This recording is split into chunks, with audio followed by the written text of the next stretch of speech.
दोस्तों बहुत बहुत स्वागत करता हूं आप सभी का। पहलगाम मसले पर मोदी सरकार बुरी तरीके से घिर चुकी है। इस बीच जो विपक्ष के तमाम नेता हैं वो सरकार के साथ खड़े हैं, क्योंकि मामला आंतरिक सुरक्षा से जुड़ा हुआ है, आतंकवाद से जुड़ा हुआ है। इसलिए तमाम जो दल हैं वो सरकार के साथ आकर खड़े हो गए हैं और कह रहे हैं कि सरकार जो चाहे करे, हम सरकार के साथ हैं। लेकिन सरकार ने अभी तक ऐसा कुछ नहीं किया जिससे एक नज़ीर बने, जिससे आतंकवाद के खिलाफ लड़ाई में बढ़त मिले। मोदी सरकार बार बार ये कहती है कि हमने आतंकवाद को ख़त्म कर दिया, आतंकवाद का सफाया कर दिया, आर्टिकल 370 हटा के नोटबंदी करके हमने आतंकवाद की कमर तोड़ दी। ये बार बार कहा गया, उसके बावजूद हमारे भोले भाले सैलानियों पर किस तरीके से फायरिंग हुई दोस्तों, वो हम बयान नहीं कर सकते। करीब 30 लोग आतंकवाद की घटना में मारे गए। वो लोग क्यों गए होंगे पहलगाम? इसलिए तो गए होंगे, सरकार कह रही है कि सब ठीक है, स्वर्ग बन चुका है, चलो चलते हैं, घूम कर आते हैं, इसलिए ये लोग पहलगाम गए होंगे। सरकार पर विश्वास किया, भरोसा किया, इसलिए वो पहलगाम गए थे। इस बीच हिंदू मुसलमान की राजनीति चरम पर है, वहीं दलितों के खिलाफ अत्याचार बढ़ रहा है। बहुजन महापुरुषों की प्रतिमा उत्तर प्रदेश में तोड़ी जा रही है। आतंकवादियों ने जब हमला किया तो धर्म पूछ कर मारा गया, ऐसा कहा जा रहा है। आतंकवादियों ने ऐसा क्यों किया होगा?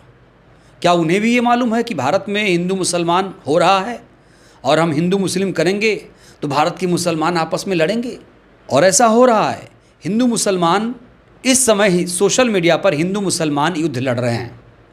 आप सोशल मीडिया जाकर देखिए, उस मुस्लिम ने ऐसा कर दिया, ये मुसलमान, ये कठमुल्ला, ये मुल्ला, तमाम तरह की चीज़ें चल रही हैं।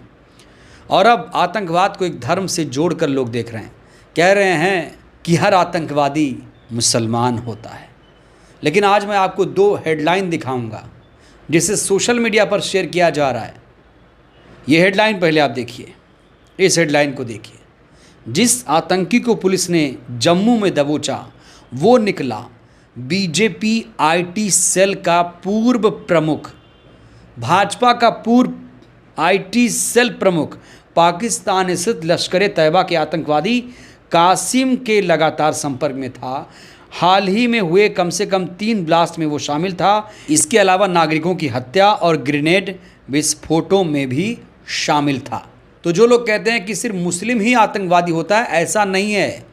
ऐसे कई एग्जाम्पल इस समय सामने आ चुके हैं। एक और हेडलाइन मैं आपको दिखाना चाहता हूं, इसे देखिए। लश्कर का संदिग्ध आतंकी सौरभ शुक्ला गिरफ्तार, पुलिस ने घोषित कर रखा था 25,000 का इनाम। ये जनसत्ता की खबर है दोस्तों, मैं कोई अपने मन से कहानी नहीं बना रहा हूं।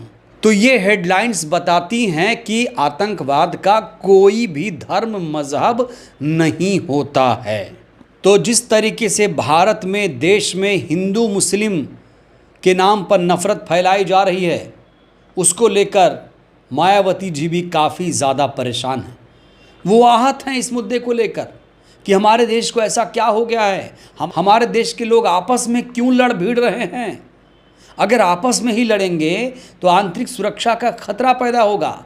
मायावती जी ने इसको लेकर ट्वीट किया। देखिए, ऐसे समय में जब देश की सीमाओं पर आतंकी घटनाओं आदि को लेकर आंतरिक सुरक्षा को भारी चुनौतियों का सामना है, राज्य सरकार को असामाजिक और आपराधिक तत्वों को समाज में जातिवादी और सांप्रदायिक द्वेष, उत्तेजना, तनाव व हिंसा फैलाने की प्रवृत्ति घटनाओं पर सख्ती से रोक लगाना चाहिए। मायावती जी ने साफ तौर से यहाँ कहा है कि जो द्वेष फैलाई जा रही है, सांप्रदायिक द्वेष, उत्तेजना, तनाव, हिंसा फैलाई जा रही है, सरकार को इस पर त्वरित कार्रवाई करने की ज़रूरत है। और आपको बता दें कि उत्तर प्रदेश में इस समय दलितों के खिलाफ अत्याचार की घटनाएं लगातार बढ़ रही हैं। बहुजन महापुरुषों की प्रतिमाओं को तोड़ा जा रहा है। इसको लेकर भी मायावती जी ने योगी सरकार को फटकार लगाई है। योगी सरकार पर आज बरसी हैं मायावती जी। उन्होंने कहा है कि यूपी में विभिन्न ज़िलों में दलितों पर जुल्म, ज़्यादती, उनकी बारातों पर हो रहे हमले और उनके मसीहा बाबा साहेब डॉक्टर भीमराव अंबेडकर और गौतम बुद्ध की प्रतिमा के अनादर की घटनाएं अति चिंतनीय हैं। सरकार दोषियों के विरुद्ध सख्त कार्रवाई करे, अपराध नियंत्रण के लिए प्रभावी कदम उठाए जाएं। ये घटनाएं क्यों हो रही हैं? ये घटनाएं इसलिए हो रही हैं क्योंकि सरकार इन पर सख्ती नहीं कर पा रही है, रोक नहीं लगा पा रही है। एक घटना हो जाए, अगर सरकार उस पर खामोश हो जाए, एक्शन ना ले, तो उसी तरीके की दोबारा घटनाएं घटती हैं। सरकार को ये बात समझ में आ जानी चाहिए, लेकिन उत्तर प्रदेश में ऐसा होता हुआ दिख नहीं रहा है। सिर्फ लंबी जुबान है इनकी, बड़ी बड़ी बातें करवा लो, ऐसा कर देंगे 6 महीने में पीओके हमारा हो जाएगा। याद है आपको उत्तर प्रदेश के सीएम ने क्या कहा था? तीसरी बार मोदी जी को पीएम बनाइए, 6 महीने में पीओके हमारा हो जाएगा। कहाँ है पीओके हमारा? कब आएगा पीओके? भारत का हिस्सा कब बनेगा पीओके?